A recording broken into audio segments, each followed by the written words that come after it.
Assalamualaikum warahmatullahi wabarakatuh. Salam dan bahagia Bapak Ibu Guru hebat. Saya Ernawati, CGP Angkatan 11, Kota Cirebon.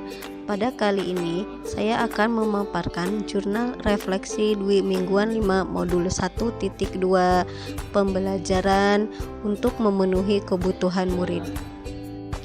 Modul refleksi yang saya gunakan adalah modul refleksi 4F yang dikembangkan oleh Dr.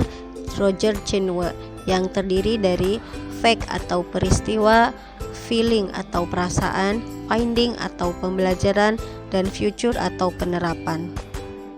Pada fact atau peristiwa, pada modul ini saya mempelajari tentang bagaimana guru harus bisa dapat memetakan kebutuhan muridnya. Kami diberi beberapa contoh penerapan pembelajaran berdiferensiasi dan diberi contoh-contoh RPP-nya. Modul 2.1 ini kita diawali dengan mengisi pretest terlebih dahulu, lalu dilanjutkan dengan forum komunikasi dan mulai dari diri. Dalam mulai dari diri, kami diminta menjawab pertanyaan bagaimana cara untuk melayani kemampuan murid yang berbeda, apa strategi yang digunakan, dan perlakuan apa yang dilakukan untuk menangani perbedaan yang ada pada murid itu. Kami juga harus menyebutkan tantangan-tantangan yang kami hadapi dalam proses pembelajaran di kelas dengan adanya keberagaman murid-murid. Selanjutnya, pada eksplorasi konsep, kami menganalisis beberapa penerapan diferensiasi konten, diferensiasi proses, dan diferensiasi produk. Setelah itu, kami berdiskusi di ruang kolaborasi yang dipimpin oleh fasilitator. Hari berikutnya, kami mempresentasikan hasil analisis kami di depan kelompok yang lainnya. Dalam mempelajari modul ini, saya mendapatkan hal yang baik berupa pendalaman materi tentang pentingnya memenuhi kebutuhan murid yang berbeda, memperoleh strategi-strategi yang efektif untuk mengakomodasi perbedaan yang ada, serta merasa lebih termotivasi untuk menerapkan pendekatan pembelajaran yang inklusif dan adaptif.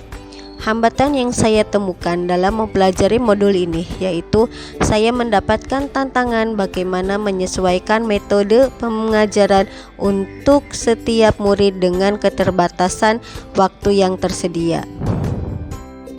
Saya juga mengalami kesulitan dalam mengelola kelas yang memiliki kebutuhan belajar yang sangat beragam.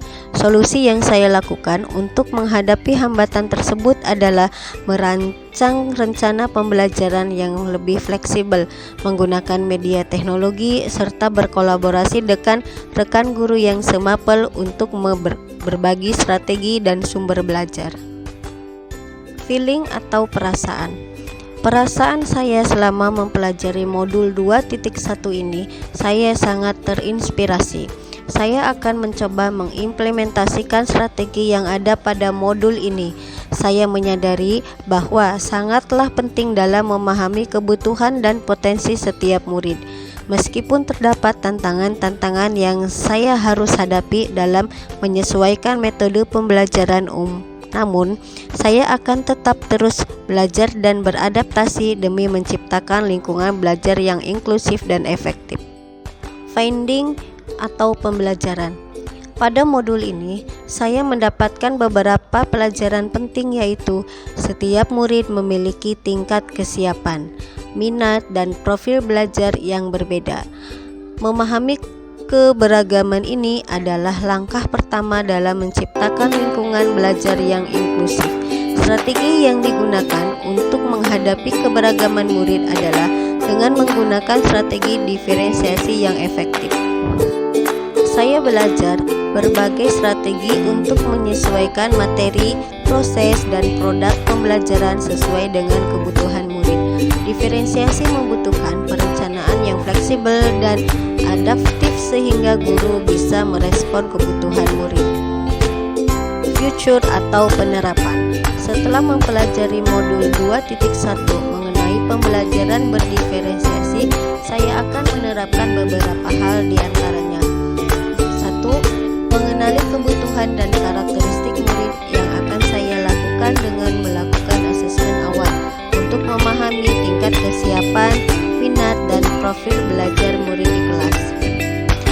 kedua, merancang rencana pembelajaran yang efektif, fleksibel seperti menyediakan beberapa pilihan tugas atau metode pembelajaran, media pembelajaran.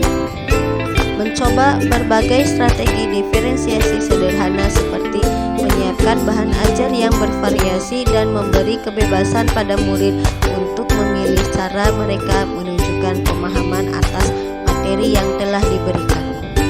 Yang keempat, saya juga akan mencoba mengajak murid untuk lebih terlibat dalam proses belajar.